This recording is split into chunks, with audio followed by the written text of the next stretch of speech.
partido. Tiene el uso de la palabra el diputado Virgilio Caballero. Clasificación de contenidos audiovisuales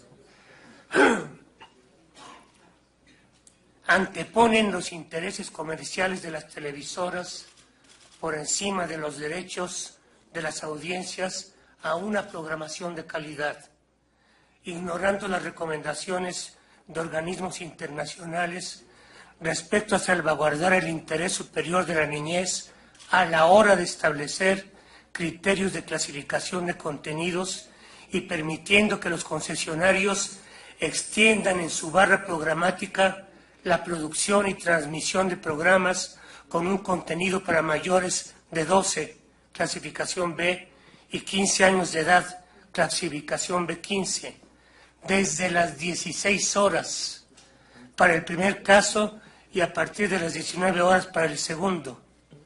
Cabe resaltar que estas modificaciones se convierten en una bocanada de oxígeno para la televisión comercial en una coyuntura donde las empresas televisoras enfrentan una crisis generalizada en sus niveles de audiencia, en particular entre los públicos de entre 12 y 17 años de edad, quienes en la última década han privilegiado un mayor consumo de producciones tanto en YouTube como en otras plataformas web como Netflix. 2 o 3 preguntas, si me permiten. ¿No dicen los lineamientos si se retienen también a la publicidad mercantil que a esas horas que se están proponiendo se proponen restringir? ¿O simplemente seguirá pasando la publicidad que está llena de vaguedades, estupideces, a horas en que también los niños y los jóvenes puedan verla? También se refiere a programas grabados, los lineamientos, y no en vivo. ¿Qué pasa con los programas en vivo? Acaba de decirnos el subsecretario, a propósito de esto, de la defensa o exposición de las decisiones que Gobernación ha tomado, que los padres son los únicos responsables en la crianza de sus hijos, y agregó que con el apoyo del Estado, de acuerdo con lineamientos de organismos internacionales. ¿Cómo el Estado apoya en la crianza de los hijos, haciendo que pasen a horas más tempranas programas llenos de soecidad y de vulgaridad, de banalidad, que son los que ocupan los tiempos de transmisión mayores? Gracias.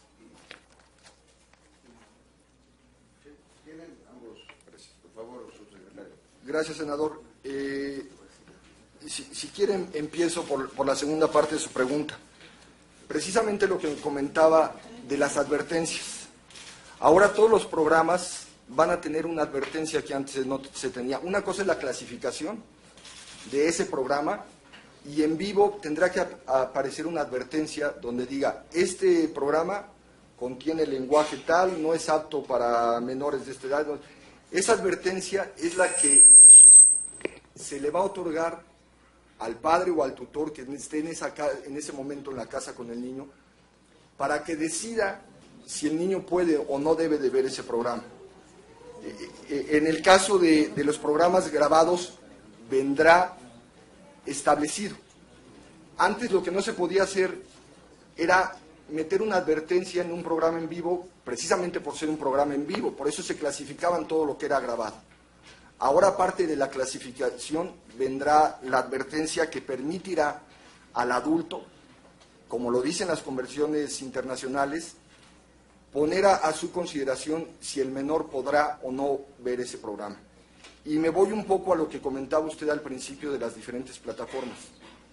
En efecto, los jóvenes de hoy, y entre esos jóvenes puedo incluir a mis hijos, lo menos que ven el día de hoy es la televisión abierta.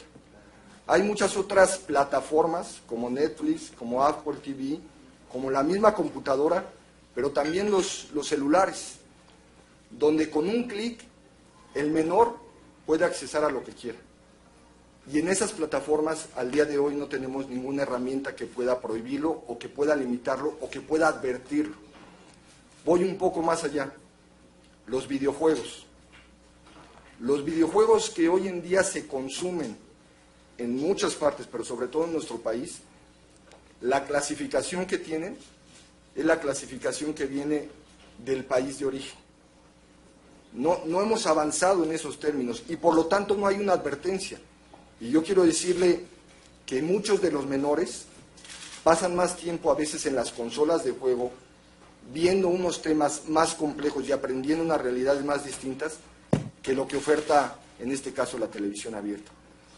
¿Cuál es la posibilidad de una oferta distinta o una televisión distinta para que haya contenidos específicos para niños? Nuestros medios públicos. El canal 11 de televisión, el día de hoy, gracias a esta reforma, tiene un canal 11.2, donde todo el día transmite contenidos para niños, y no solo caricaturas, programas de química, de geografía.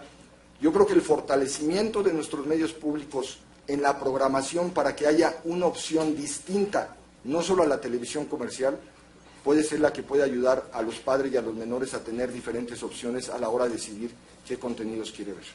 Me permite, es que no se contrapone el uso de los medios públicos para servir a intereses de carácter social con la necesidad que tiene, la obligación que tiene el gobierno de proteger a las audiencias de menores de edad. ¿Por qué preferir una advertencia que usted sabe, licenciado, que se la pueden saltar tranquilamente? ¿O no la ven el programa ya empezado y la advertencia no tuvo ninguna importancia? ¿Por qué preferir una advertencia en lugar de horarios convenientes para las edades? Muchas gracias, señor diputado. Agradezco su pregunta porque nos permite precisamente profundizar y señalar algo que nos parece fundamental. En principio, si quiere empiezo por el resto de las preguntas complementando la respuesta del subsecretario. Comentaba los materiales en vivo. ¿Qué sucede con los materiales o los programas en vivo sobre todo?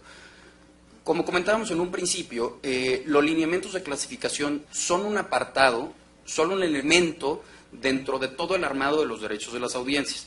Me permito citar el 228, que al final, dentro del marco de nuestras atribuciones como Secretaría de Gobernación, es el que nos corresponde aplicar. Dice lo siguiente: los concesionarios que prestan servicios de radiodifusión o de televisión y audio restringidos y los programadores en relación con sus respectivos contenidos deberán hacer del conocimiento del público la clasificación y advertir sobre determinados contenidos que puedan resultar impropios o inadecuados para los menores, de conformidad con el sistema de clasificación de contenidos de programas y películas cinematográficas que se establezcan las disposiciones reglamentarias. Acá viene la parte reglamentaria. Lo anterior será aplicable a los materiales grabados en cualquier formato en el país o en el extranjero. Me parece que no es fortuita la mención precisamente a clasificaciones, porque como comentaba, la clasificación se tiene que llevar el material, se hace una determinación sobre el material y se le otorga una clasificación. Por ende, programas en vivo sería muy difícil otorgarle una clasificación. Ahora, ¿ello quiere decir que los programas en vivo están exentos de cualquier regulación? Por supuesto que no. Para empezar, dentro de los lineamientos de clasificación también se señala que deben llevar una serie de advertencias. Decía usted que las advertencias se las pueden saltar los concesionarios. Precisamente la creación de estos lineamientos y con base en las facultades que otorga la Secretaría de Gobernación sancionatorias, se establecen sanciones muy específicas que van desde el 0.76% de los ingresos al 2.5% de los ingresos por incumplimiento de los lineamientos de clasificación. ¿Qué quiere decir esto? Desde no clasificarlos hasta no mostrar sus advertencias. Allí está precisamente la labor del Estado en el ejercicio de sus facultades. Ahora, comentaba también el tema publicitario. El tema publicitario dentro de los lineamientos, me permito citar también, señala: los contenidos de los mensajes publicitarios atenderán a los presentes lineamientos y serán transmitidos conforme a las franjas horarias establecidas para tal efecto. ¿Qué quiere decir esto? Que los contenidos publicitarios, la verdad es que no exista una sola autoridad que tenga una facultad para decidir sobre qué tipo de contenidos propiamente pueden difundirse, pero sí tenemos la obligación y la facultad para supervisar que caigan dentro de los horarios establecidos. Esta norma, además, no es fortuita, también viene impactada en la Ley Federal de Telecomunicaciones y Radiodifusión en el artículo 244. Es decir, todo anuncio publicitario deberá ir acorde a los criterios de clasificación. Por último, me permito contextualizar un poco. ¿Qué estamos hablando cuando decimos clasificaciones B? Pongo ejemplos reales en las que tenemos clasificaciones. Ejemplos B. Troya, El Gran Gatsby, Hombres de Negro, Misión Imposible, Gigantes de Acero, Milagros Inesperados. Series, Chicago en Llamas, Flash, Glee. B15, Ana Karenina, Capote, El Bueno, el Malo y el Feo, El Legado Bourne, El Pianista, Scream, Los Juegos del Hambre. Series, Anger Management, CSI, Los Dos Hombres y Medio, Big Bang Theory, Marvel Shields. Eso es precisamente el tipo de series que estamos manejando cuando hablamos de clasificaciones B y B15. Son ejemplos claros que tenemos clasificados, que están vigentes y seguirán vigentes, y es precisamente la labor de la autoridad seguir cuidando que este tipo de contenidos, con las advertencias debidas, con las señalizaciones debidas, brinden herramientas a la sociedad, particularmente a los padres de familia y a los tutores, para poder decidir y sobre todo disuadir el consumo que tienen sus niños. Espero haber contestado su pregunta, señor diputado. No me respondió a mi pregunta, si me permite, de por qué preferir... Virgilio, nada más, diputado, sí que lo anotamos en la segunda lista, tenemos 8 oradores para permitir que puedan hacer uso de la palabra todos. Creí que era una interlocución. Y vamos haciendo, si hay necesidad de una segunda ronda, la hacemos de verdad con mucho gusto, porque justamente la intención de esta sesión, como lo comentamos con la diputada, es aclarar todas las dudas y todos los cuestionamientos, sin duda, pero solamente por respeto al resto de los legisladores que quieren hacer uso de la palabra, le pediría poder continuar. Tiene la palabra justamente la diputada, la